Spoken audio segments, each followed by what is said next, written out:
Hi, I'm Marky. And I'm Freddy. Welcome to another week of deals. Our promise is to help you find the best games at the best possible price. We already did the search for you and looked into various retailers to help you find the best deals. As you know, Nintendo doesn't drop the price of the games that often. So we looked into Best Buy, Amazon, Target, and we found the best deals are on Nintendo eShop and Amazon for this week.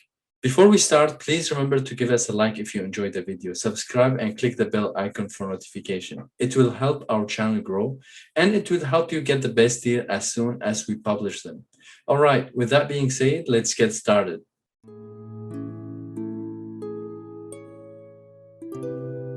We're going to start our deals off with Amazon. This one's for Fire Emblem Warriors. Normally a full $60 game, you know how Nintendo is, but actually it's knocked down to $30 only. Now, Fire Emblem Warriors is a spin-off of the main Fire Emblem series. It's built in the Dynasty Warriors style of games, which is playing as a certain character, mowing down bunches of enemies, taking over forts, and kind of applying a little more of a strategic implement to it, especially with Fire Emblem, because one of the things that these Dynasty Warriors developers love to do is take the franchise that they're, making a spin-off game for and adapt what's famous in the main game to their, famous hack and slash style. And it turns out really well.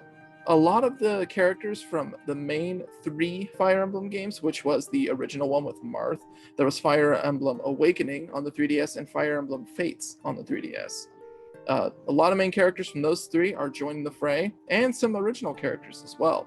Of course, Dynasty Warriors plays out like it would always: mow down enemies, take over forts, and overwhelm your opponent, and get stronger along the way. Now, these games tend to have a lot of grinding to them, but there's an enjoyment, obviously, with the crazy destruction of hundreds, even thousands of enemies to keep it entertaining. There's a very minor story involved. It's very non-essential. Basically, it's just taking a lot of characters from different series and putting them together, and you get to see them interact a little bit.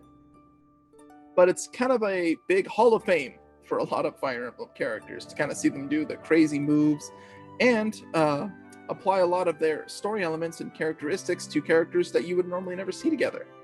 It's a fantastic game to sink your teeth into. $60 would have been a tough sell for me, but with this one you have it half off, all the way down to 30. So I'd be sure to check it out and maybe add it to your library to see if you can start becoming a Fire Emblem fan or get a taste of some of the spin-offs while you're at it.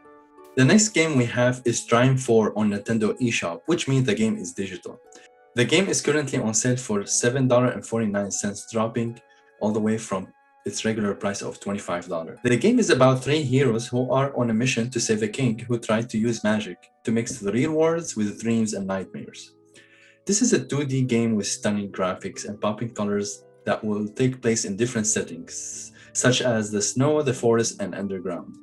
All these places were designed with a lot of attention to details, and the game is famous because of its great puzzles that relies on a lot of creativity and is very fun. The game shines the most if you play it with others online because overcoming obstacles will require teamwork and coordination between each team member. However, if you don't want to play with others and prefer to be Mr. Lonely, you have the options to. You can play all the missions on your own without any issue. But let's say you still prefer to play it as a group and your friend don't own the game, that's not a problem. You have the option that allow online players to join you even though you don't know them. What was emphasized in the game is the ability to upgrade your favorite characters, which ultimately will change your gameplay. The game runs very smoothly on Nintendo Switch with 30 frames per second, except for a few drops here and there, but nothing major. The game might take around 8 to 12 hours to finish and allow 4 players to play together locally and online. And it takes about 3 giga on the memory card, so it's not a lot of space. And this is a good price to grab this game. $25 might be too much, but $7 is definitely a good price to grab. Amazon is back with another deal. This time it's for Tales of Vesperia Definitive Edition. Normally a $60 game, it has dropped down to $50, but it's actually the lowest price that I've seen it at, and that's actually at $29.99. Now, when you hear people talk about the Tales of games, you'll hear the recent ones like Vesperia. Of course, people are talking about the new one, Tales of Arise, that's going to be coming up. And actually, a lot of people like to talk about Tales of Symphonia as their favorite. But I would not recommend sleeping on Tales of Vesperia. It's actually one of the more entertaining games that I've played. It's got an interesting voice cast, mostly because it's filled with popular voice actors that are really famous now. But obviously, when their careers were just starting, they were taking a lot of smaller roles with games like these. The most interesting one is Troy Baker, as you know from Last of Us, and especially many other games, but mostly has been getting his big break from Last of Us. He's playing the main character in this one, so it's actually interesting to hear a younger Troy Baker perform in it. Of course, it's a mixture of action and turn-based combat, kind of allowing you to decide what you want to do with you and your party members in a small real-world arena setting. But the story, obviously, these are completely separate from other Tales games. I'll stress that first, saying that you are able to play this game on its own. You don't need to worry about Symphonia. You don't need to worry about any of the future games. This one is perfectly fine on its own.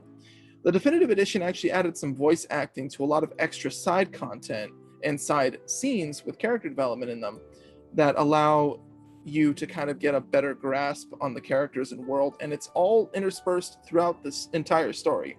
So it's not like you get to see all the extra stuff right at the end or right before the end. This is actually spread out nice and evenly throughout the whole story, giving it a full, complete feeling. But it's a fantastic RPG. You got your usual towns, you got your usual worlds, you got your weapons, your shops, and spells to tackle. And there's a lot of twists and turns to roll. I won't spoil anything for you. I recommend you play it for yourself. And it's at its lowest price of $30, so please pick it up. The next digital game we have is XCOM 2 Collection for $14.99. This is a turn-based strategy combat game at its core. You're the commander of a squad of 4 soldiers that is trying to protect the world from alien invasion. What makes this game a challenge is that if you lose a soldier, they're gone for good. And I mean it. You can't restart the mission, so you're responsible as a commander for every step and decision you make. You will also be challenged in prioritizing your objectives and assessing the risk versus benefit. For example, in one mission I was playing, I lost one of my best squad soldiers. He was captured by the aliens because of a bad decision I made. Later, I had the option to go rescue that soldier or ignore it and do other missions. I definitely chose to rescue him, and in the process I ended up losing a couple of soldiers trying to save him, and the aliens ended up building a bigger base at that location. This made me evaluate my choices in life and made me think if it's time to retire as a commander. Anyway, you got the idea. I have to mention that when you start the game, you have 2 games to choose from, the original one and War of the Chosen.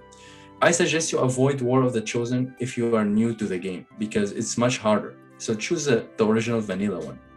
I have to warn you, and it is a big warning, the game is 25 gigabyte. Yes, you heard me right.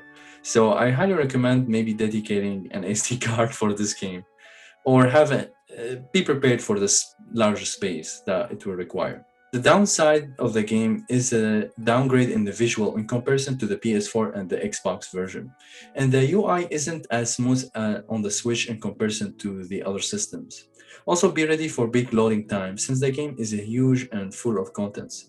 But still, the game is very fun for new players, where you can spend tons of hours playing the game. And at this price is definitely really good if you enjoy tactical games. Some notable mentions for you.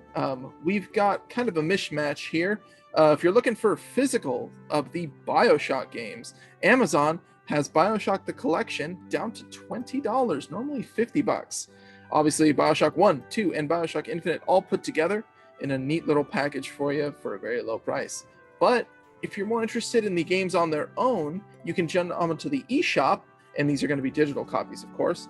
But for the eShop, they sell each of those games individually at just $8. So if you're not looking to get them all, looking to just maybe play 1 or 2 and call it a day and only got $8 on you, give it a shot, and that way you can enjoy BioShock in any case, no matter what your wallet size is. Another honorable mention is actually one of the best ones I've seen for a while. This is for NBA 2K21 on the eShop, all the way down to $4.79 for a recent yeared sports game.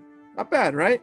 And I know that a lot of the progress that you make in these games do carry over to the next one, which will be NBA 2K22, which was actually just recently announced. So you can grab a realistic baseball game that's, of course, on top of the roster, the seasons, all that stuff. You get on top of it for just less than $5 and are able to get a jump start when 2K22 comes out. So it's definitely one of the ones I'd recommend, and I think you guys should check it out.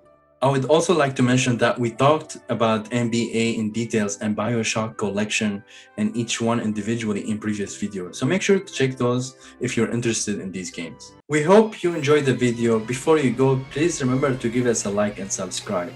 And let us know in the comments below if you played any of the games that we mentioned. Our question that we pose for you this week: if the game gives you an option, are you the one who's willing to play it with friends or even random people? Or are you more of a lone wolf and want to go solo or Mr. Lonely? Please let us know if you can. Thank you, and be sure to check our channel next week for more deals. See you later.